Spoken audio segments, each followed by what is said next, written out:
Hi everyone, it's Roger here from What's on Disney Plus, and I'm here with Deborah L. Scott, who is a costume designer on some of the biggest films. I mean, when I was going through the list, I mean, my all-time favorite film, Back to the Future. You've also got Titanic and the new Avatar, The Way of Water. So could you give us a little bit of a brief introduction of like how you got into this?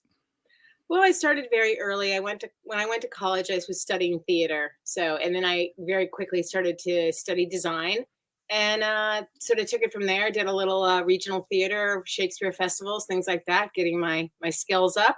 And then had the opportunity to jump into the film business, which I always wanted to do. So it was, it's been a really amazing time in the journey. Yeah, and kind of obviously recently you've worked on Avatar: The Way of Water, and you recently got nominated for a Costume Designers Guild nomination. So congratulations on that one. Thank But you. how did the whole work kind of doing the costumes on that? Because I even was thinking, going, well, did you actually even have to make them in real life? Yes, we absolutely had to make them in real life. And that was really dictated by a couple of things. One was Jim, because we learned from the first Avatar that you really needed that physical sample to translate to the digital world. And the designs that we were going to do for two, as I did, were very complicated in terms of you can't really, even my drawings aren't that accurate, right? The drawings don't do it justice. So we decided that we would make all the costumes for that reason, to give the digital people an absolute roadmap of what to follow. So they're absolutely 100% real, made out of all real things, and also we use them to inform the actors. So that if Jim wanted to put them, we couldn't use them in performance capture. And I'm pretty sure your audience is familiar with that concept now, but we could put them on and do reference and have them understand the way the costumes moved, which then also that reference video was sent to the digital people so that they could understand, their animators and their simulators could understand the movement of the costumes, because they're so unique and bespoke and each piece is different, that there weren't programs to tell them kind of what that was. So it was Yeah. complicated, and it was really an amazing journey to stay with the project through the post-production, working with the digital artists to get it exactly how I wanted it. And I'm very pleased with the results. I think there are a lot of talented people involved.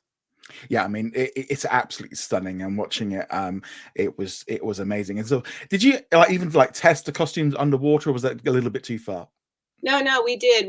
Sometimes we didn't put the absolute real garment underwater because just of the damage that it would do to it. And, we needed it for other purposes, but we would duplicate or replicate many, many things to see not only how the actors felt in them underwater, but also because, again, the reference material for the digital animators to see how the costumes would flow, float, sink, however they performed, and to get it to a level that it behaved the way Jim wanted it to behave underwater and the way I wanted it to behave underwater. Because there's a lot of kind of fringe and things like that, and it can easily get knotted up. And for Jim, it has to be absolutely real. So proof of concept is 100% the brief. And, so you had to sort of prove that it would work and look pretty. So Yeah, I mean it's just fascinating with how it looked. How did you come up like the inspiration of like the designs for these? well, a lot of it was just, a lot of imagination.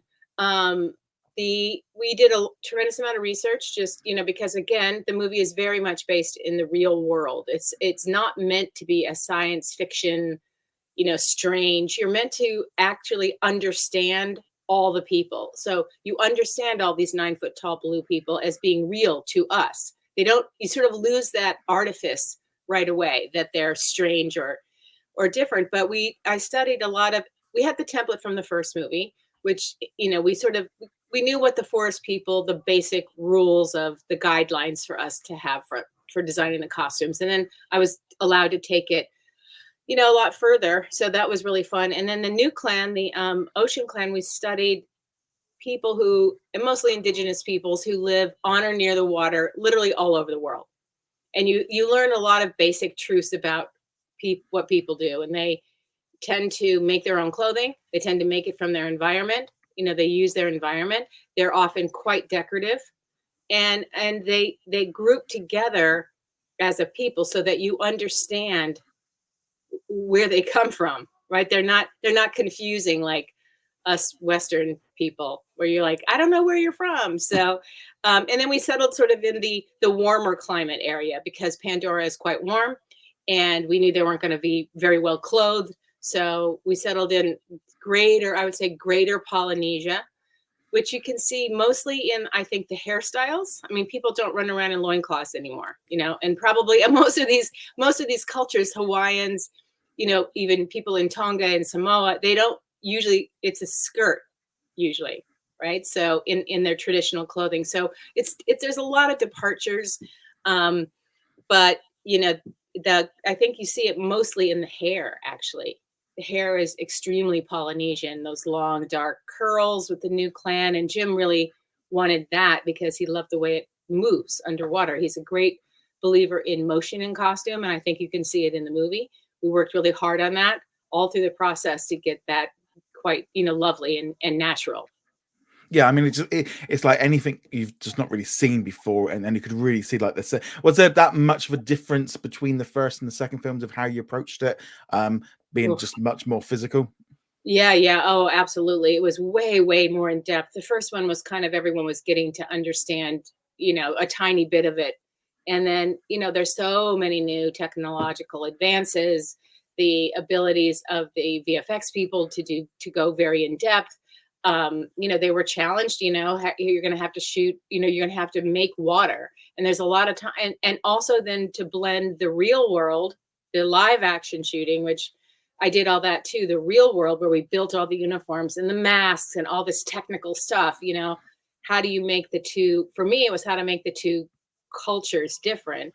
But for the digi artists, they had to make sure that they could all exist in the frame at the same time and It, look actually real, So I mean, the goal was to make it so that you could, as an audience member, that you could watch the movie and feel like you could literally reach out and touch what the people were wearing. That's how real it should be. yeah, and it looks absolutely amazing, and the level of detail that's been put into the film, just you can really sense that it's more than just like an animated film. It's kind of like it is very different, but it's very different, obviously, to Titanic, which is going to be re-released in cinemas for Valentine's Day again, Oh, and Valentine's Day, Pan. yeah, Oh, that's fantastic. Okay, yeah, great. and it's all going to be in like 4K and 3D, and so you worked on that one there. What was the kind of the highlights of working on Titanic?